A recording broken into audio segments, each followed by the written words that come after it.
que eu tinha prometido a mim mesmo que quando a pessoa me fechasse, eu ia deixar para lá. Normalmente a gente pisca o farol, buzina. Eu disse, não, é melhor ficar quieto, porque o mundo hoje está tão violento, tem tanta arma, que numa dessa eu vou morrer de graça por causa da fechada. Deixa a fechada para lá, não muda nada na minha vida, mas na de Daniel não só mudou a vida, como chegou à morte. Ele estava com a filhinha, pegou a filhinha dele de 7 anos, para dar uma voltinha de carro. No meio do caminho ele ficou irritado porque tinha um sujeito parado num local proibido. Reclamou com o cara. O cara disse, desce pra gente resolver isso. Que chamou pra briga. Ele desce, o outro tinha uma faca no carro. E ele ainda, ó, polícia, que dá a imagem pra mim? Ó, repara, o socorro ainda chegou na tentativa de salvá-lo, mas não deu tempo. Não, o homem que pegou, que matou, foi esse aí, ó. Ele estava com a faca no carro, e aí, quando o que está sendo socorrido desceu, ele não conversou, isso tudo, porque um estava parado num lugar proibido, e o outro reclamou, esse aí disse, desce pra gente resolver. Ele pensou que fosse resolver na mão, não foi não, porque ele estava armado com uma faca. Põe no Cidade. Uma briga de trânsito, um motivo banal e que tirou a vida de Daniel Borges Messano, de 41 anos. Essas imagens são do momento em que pessoas que passavam pelo local prestavam os primeiros socorros à vítima, até a chegada dos bombeiros. Mas Daniel não resistiu e já chegou morto ao hospital. O rapaz estava com o carro aqui parado errado, o outro estava atrás buzinando, aí eles começaram a discutir. Aí um mandou o outro descer do carro para resolver isso. Na hora que os dois desceu, um saiu com uma faca na mão e já partiu para cima. A filha da vítima, de apenas 7 anos, estava no carro e viu toda a cena. A briga aconteceu no centro de Varginha no início da tarde, em frente a este restaurante. Havia muito movimento no local. O suspeito teria estacionado o veículo em um lugar proibido, o que gerou toda a confusão. Logo depois do crime, o suspeito fugiu pela BR-491. A polícia militar, então, avisou os militares das cidades vizinhas. Um cerco foi montado próximo a Eloy Mendes, a cerca de 15 quilômetros de Varginha. Assim que passou, foi dada a ordem de parada. O suspeito não resistiu à prisão. Essas imagens, feitas por uma câmera de monitoramento da Guarda Municipal, mostram um momento em que o suspeito fugiu do local do crime.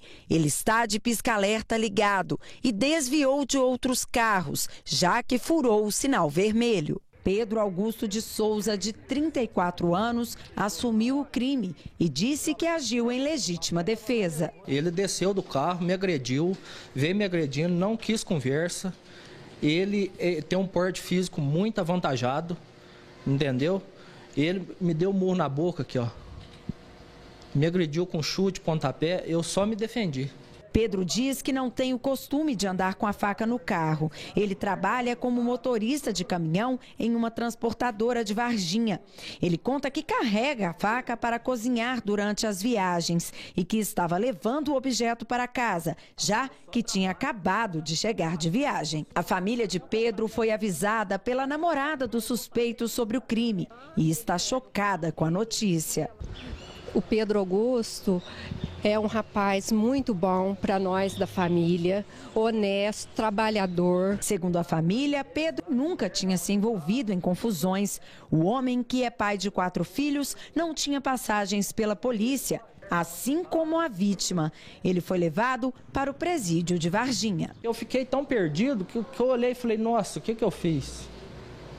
O que eu fiz, né? A besteira que eu fiz, por causa do Marmitex. Besteira? O sujeito tá brigando, puxa uma faca, é besteira? E aqui, é o que eu digo, é toda a vida. Eu vou dizer uma coisa, hoje em dia para você, se tem uma discussão, seja com o vizinho, seja na rua, seja no mercado, esquece, deixa pra lá. Não é nenhum sinônimo de covardia, é sinônimo de bom senso. É diferente. O mundo de hoje é tudo se resolve a tiro, a facada. É um negócio que me impressiona. Olha o tamanho desse aqui. Vai vendo. Ele chama Marcel, outro Pedro. Ele, aqui, tem uma vida tranquila, tamanhão assim, mas o que tem tamanho tem de bobão, assim, de gente boa. Leva uma vida tranquila com a esposa e tal. Aí, um sobrinho dele, ele soube que o sobrinho tinha levado um tapa no rosto desse aqui. Esse aqui não gostou que o garoto olhou para a cara dele meio assim esquisito, ele pau. Aí o tio foi conversar, ô, por que você fez isso? Vamos com calma, papapá. Aí virou uma discussão, mas no final tá tudo muito bom, tá tudo muito bem. Cada um seguiu o seu caminho e parecia que tinha sido passado um pano na situação. E ficou tudo legal. Passa um tempinho, o daqui, chama Marcel, o tio, tá no churrasco. Estão fazendo aqui, sabe aquele churrasco de beira de rua, que fazem no bar? Estão lá eles, conversando, ele está aposentado. Quando ele está voltando para casa, ele dá uma olhada e esse aí está seguindo ele. Seguindo ele, se lascou. E ele percebe que o outro está armado. Ele corre, mas ele é grandão, o outro magrinho chegou perto.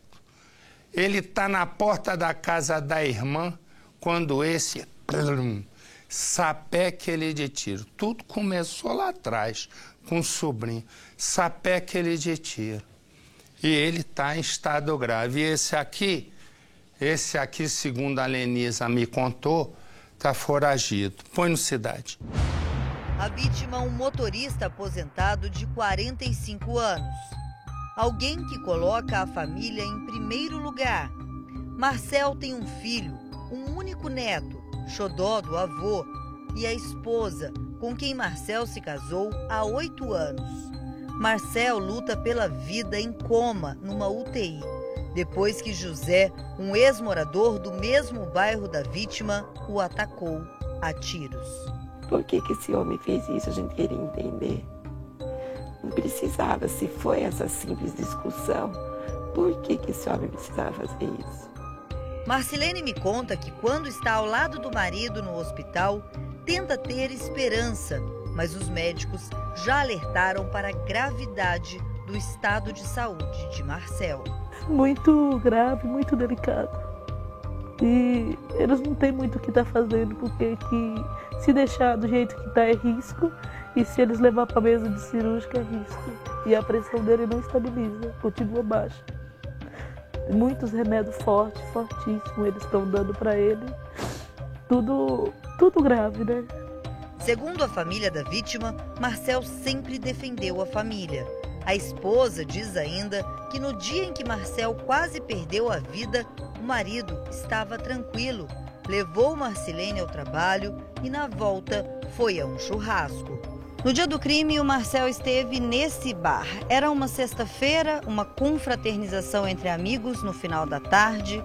E aqui, o que a polícia agora quer saber, e já começou a ouvir os depoimentos das pessoas que estiveram aqui no mesmo dia, é se o criminoso esteve ou não no bar, ou ainda se ele armou uma emboscada e estava escondido em algum lugar na rua, esperando a vítima sair. As pessoas que já foram ouvidas disseram que José, o criminoso, não esteve no bar. Os passos do bandido seguiram para o ataque, que por pouco não foi fatal. Depois que o Marcel saiu do bar, segundo a polícia, ele estava com um amigo. Os dois entraram nessa viela, era por volta de 7 horas da noite, e eles caminhavam em direção à próxima rua que fica a casa do Marcel. Exatamente neste ponto, a irmã do Marcel, a Sueli, mora atrás deste muro, onde fica a cozinha dela. E de lá, de acordo com a Sueli, ela ouviu os gritos de pedido de socorro do irmão, que ela acredita que naquele momento, deste lado da viela, o irmão e o amigo já estariam sendo perseguidos. Este amigo já prestou depoimento, disse à polícia que quando eles perceberam a presença do criminoso, tentaram acelerar os passos. Aqui principalmente porque a casa do Marcel é esta e ele tentou entrar na casa dele, o que não foi possível, porque aqui do lado de fora, Marcel foi atingido pelos disparos. As marcas, inclusive, continuam aqui no portão. E o Marcel tentou, aliás, ele arrancou essa parte do portão do lugar para conseguir ainda entrar. E Marcel caiu na porta da casa da irmã, que fica no mesmo quintal da vítima, com gestos e frases que Sueli nunca vai conseguir esquecer. A cena que cai no meu colo, que aqueles merecia. É uma cena que eu não vou esquecer nunca mais na minha vida, porque eu nunca vi isso. Ele falava para cuidar dela e do filho, para não deixar ele morrer. E ele estava seguindo ele. A família do Marcel acredita que a motivação para a tentativa de assassinato tenha sido apenas uma. É que cerca de 2 meses antes do crime, o Marcel chegou em casa e aqui na cozinha conversou com a esposa e disse para ela que naquele dia teria ido defender um sobrinho de 16 anos que teria sido agredido por um senhor que ele nem imaginava que se tratava de um criminoso que morava no mesmo bairro. Nessa conversa, ele teria ido até este homem para pedir que não fizesse mais isso com o sobrinho da vítima. Mas ele falou que ele conversou com o rapaz, né? Perguntou porque tinha feito isso aí com o sobrinho dele, mas ele não ameaçou e nem bateu no rapaz, né? Ele só falou e conversou e perguntou porque tinha feito isso com ele, né? Com o sobrinho dele. Esse homem bateu no meu sobrinho, aí ele foi lá tirar satisfação. Aí a gente acha que foi por isso. Uma discussão banal. De nada. Não tinha, foi uma discussão e esse homem resolveu fazer isso. O sobrinho da vítima já foi ouvido e em depoimento reconheceu com 100% de certeza que José é o mesmo criminoso que o agrediu com um tapa no rosto, no mesmo dia em que Marcel acabou indo tirar satisfação com José por conta desta agressão. A polícia também já sabe que o criminoso tem uma longa ficha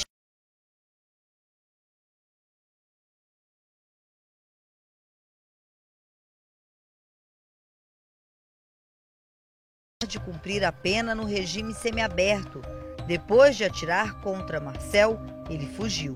A polícia pediu a prisão do acusado, considerado extremamente perigoso. Motivo fútil, uma discussão familiar.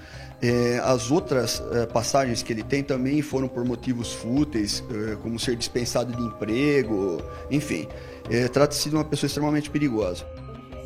O último dia dos pais, a vítima não pôde comemorar.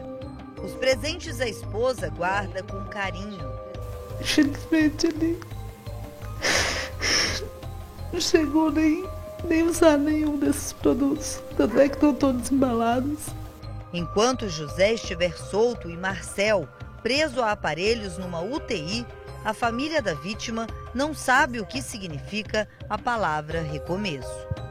A gente não dorme mais, né? A gente tá com medo desse homem aí, porque quem teve coragem de fazer isso. E esta é a imagem do homem que está foragido. Se você viu esse homem, se você conhece esse homem, se você sabe onde ele está, ligue. Ligue para o Disque Denúncia, ligue para a polícia e a sua identidade vai ser mantida no mais absoluto sigilo. Me dá a imagem do outro. Esse aí, ó. Se eu contar, ninguém acredita. Sabe quantas vezes esse homem já foi preso? 300 vezes. Não vou falar de novo. 300 vezes ele já foi preso. Agora, o apelido dele é Minhoca. Ele agora, o Minhoca, pode ter apelido de Minhoca? Fala pra ele assim, oi Minhoca, de matar, ele já matou só agora mais de 10, de uma vezada só. Né? Agora ele foi preso no Paraguai. Põe no Cidade. José Dalvani Nunes Rodrigues, 33 anos. Um traficante perigoso, frio e cruel que provoca medo na comunidade e recruta seguidores. Procurado por tráfico de drogas e homicídio. Preso na Ciudad del Este, no Paraguai, onde buscava esconderijo.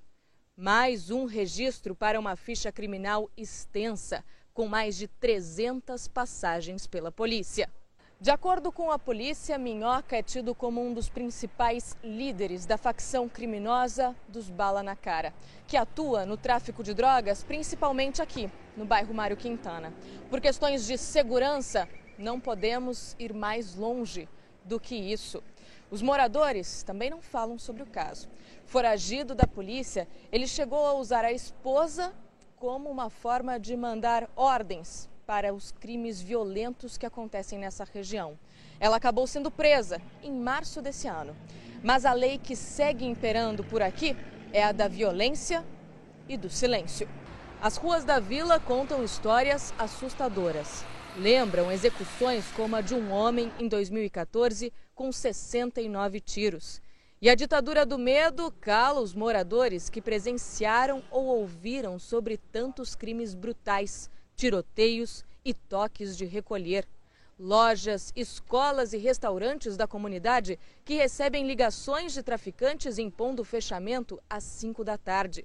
Depois desse horário, entrar ou sair da vila se torna extremamente perigoso. Homens armados circulam pela região, garantindo que as ordens sejam cumpridas. O local virou um dos principais alvos de operações policiais, com diversas prisões e apreensões. Casas que viram pontos de venda de drogas. Soldados do tráfico coordenados por Minhoca. Em mais de uma década de poder, foram vários os crimes com a assinatura do traficante, fazendo dele um dos mais procurados pela polícia gaúcha. Ainda que foragido, Minhoca nunca deixou de exercer seu poder na região. A companheira Bruna da Silva Passos, de 20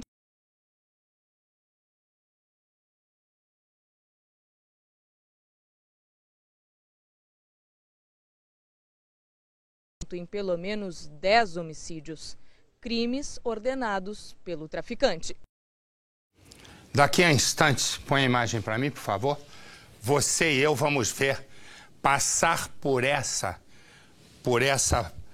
esse corredor dessa delegacia 7 assaltantes perigosíssimos. Tem uns assaltantes meio pé de chinelo, mas esses não. Ó o gato, sai daí, gato. Tá fazendo o que aí, gato? Cai fora daí. Isso é delegacia, o zoológico é do lado. Cai. Ó o gato, se metendo onde não é chamado. Quando eu cheguei, o gato tem de tudo no Cidade Alerta. Deixa eu dizer uma coisa. Ó o gato, voltou o gato, ó o gato. Abre tu, ó o gato. De novo o gato. Sai daí, gato. Cai fora, gato. Sai daí. Não sai. Então vai, fica aí, paciente. Os bandidos vão entrar, vão te tocar daí. Hoje, você e eu vamos ser levados pelas mãos pelo Polido. Houve um assalto hoje gigantesco e o Polido acompanhou passo a passo a invasão de mais uma transportadora de valores por 20 bandidos.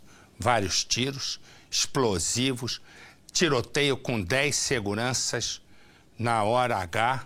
Um segurança até chegou a ficar ferido. O Polido acompanhou a explosão, eles deixaram lá explosivos e o Polido foi acompanhou. O que a polícia fez? Carros incendiados, um sururu na casa de Noca gigantesco. Se eles bandidos passarem por aqui, eu interrompo e mostro. Põe no Cidade.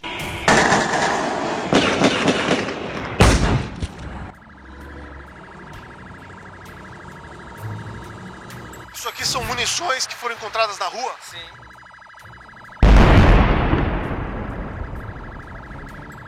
Foi uma madrugada de terror.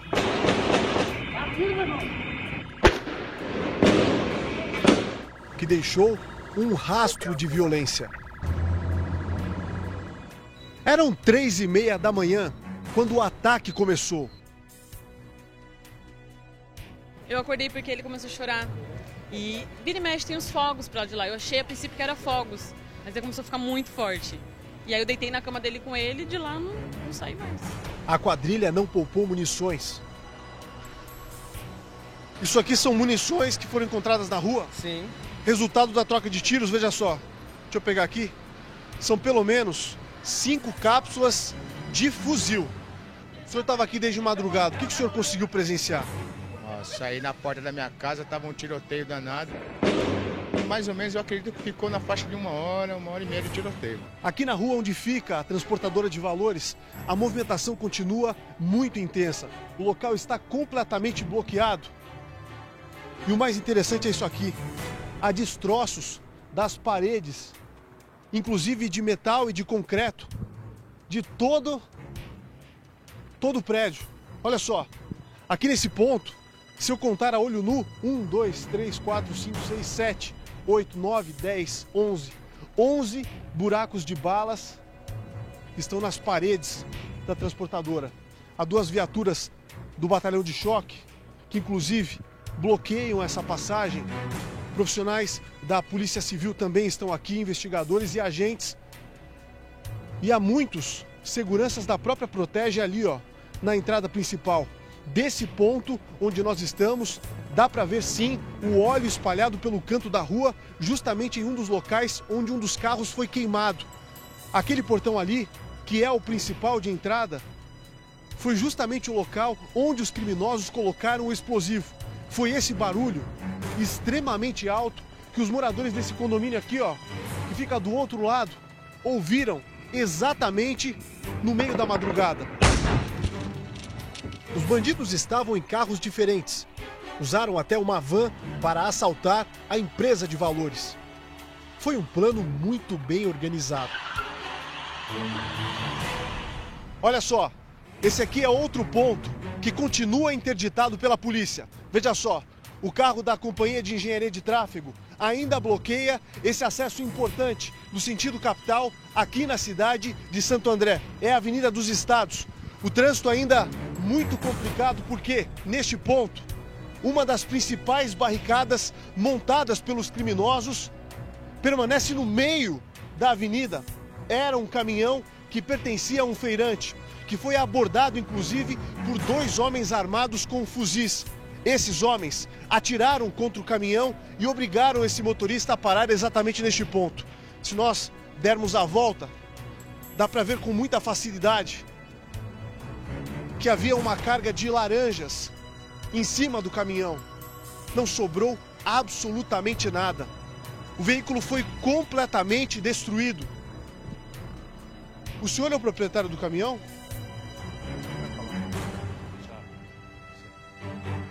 Nervosismo muito grande, é óbvio, depois de uma perda tão grande quanto essa. E é mais adiante, veja só, olhando naquela direção, dá para ver outra carreta que ficou atravessada. Naquela especificamente, os criminosos não colocaram fogo. Há veículos da polícia espalhados por todos os cantos. A gente caminha alguns metros e essas viaturas aparecem, não só da Polícia Militar, como também dos bombeiros. Essa rua lateral aqui, chamada Rua da Paz, também está interditada porque um galpão pega fogo.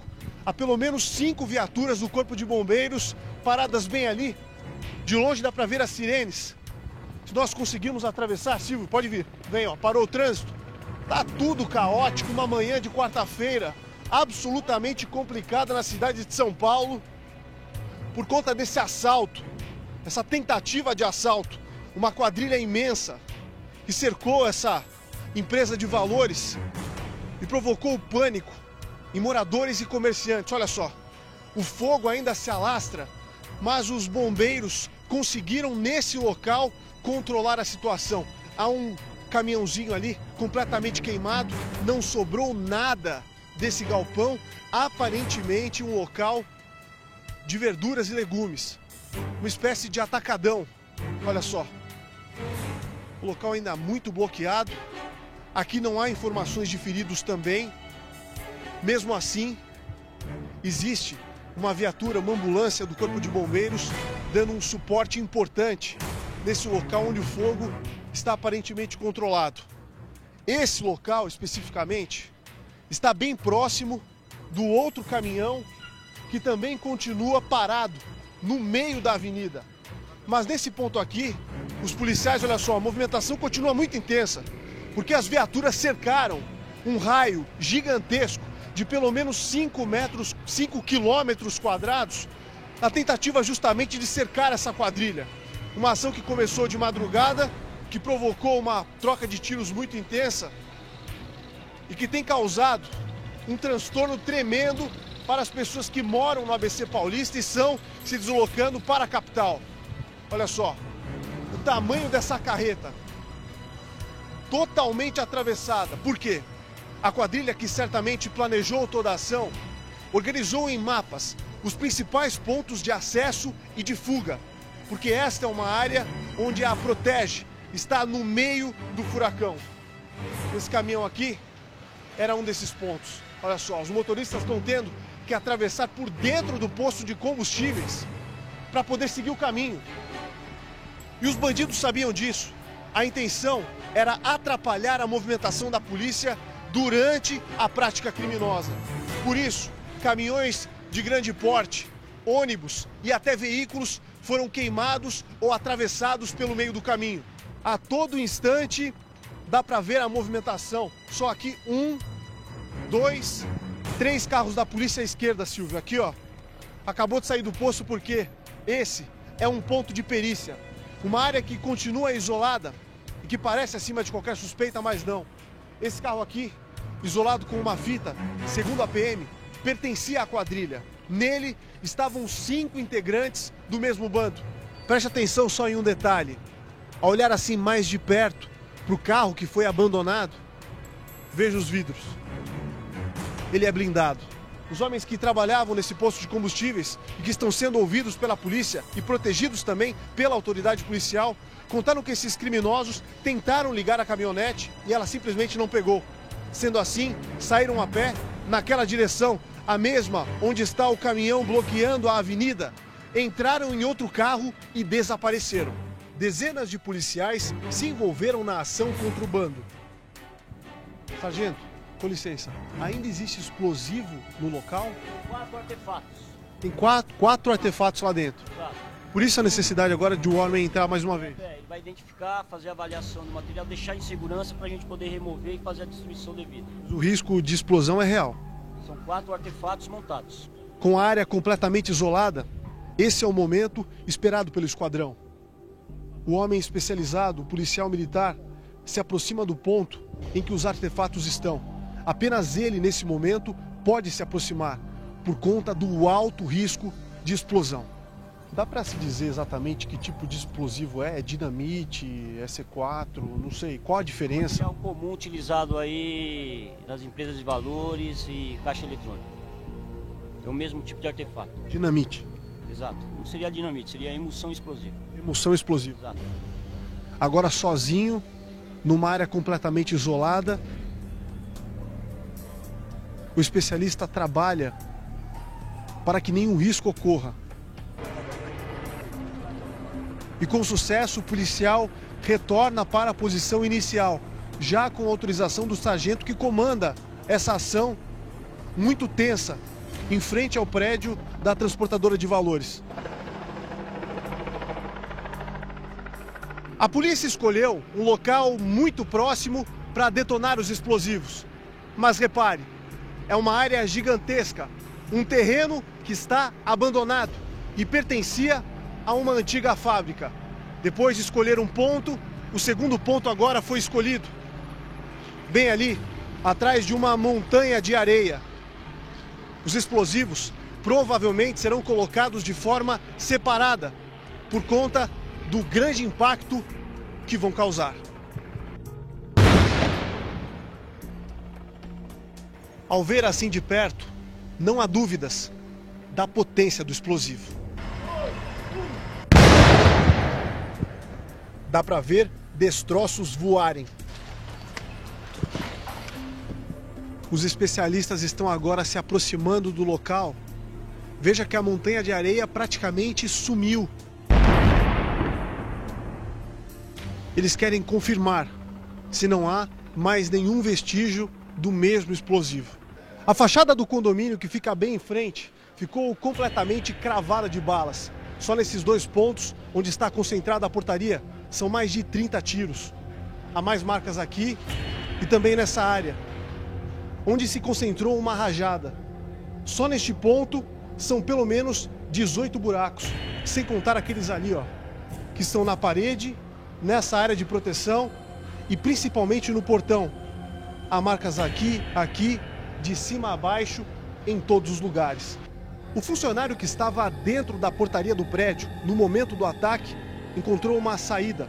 Entrou no banheiro, se trancou e deitou no chão para esperar a ação da polícia. Agora a investigação deve avançar com base nas imagens de segurança. Há dezenas de câmeras espalhadas. Talvez uma delas tenha capturado com facilidade o rosto de um ou mais integrantes da mesma quadrilha. O estrondo foi sentido a quarteirões de distância. 11 veículos foram completamente queimados. O ABC parou com os bloqueios. A empresa de valores nega ter sido roubada. Afirma que nenhuma quantia foi levada. A polícia não confirma quantos criminosos participaram do mega ataque. 7 bandidos foram presos e a nossa capitão Nascimento tem as informações. Capitão. Exatamente, Marcelo. Alguns foram presos em Itapecerica da Serra, na Grande São Paulo. Assim que os policiais chegaram lá e prenderam os bandidos, eles levaram os investigadores até uma casa onde estavam escondidos alguns armamentos. Através das prisões desses criminosos, os policiais seguiram para um bairro da Zona Leste de São Paulo. Lá prenderam o restante da quadrilha numa casa onde funcionava um depósito de armas com 3 fuzis .50, Marcelo. Obrigado, capitão. Bom, termina o programa da família brasileira, o nosso Cidade Alerta. E agora você vai ficar com mais um sucesso da teledramaturgia da Record,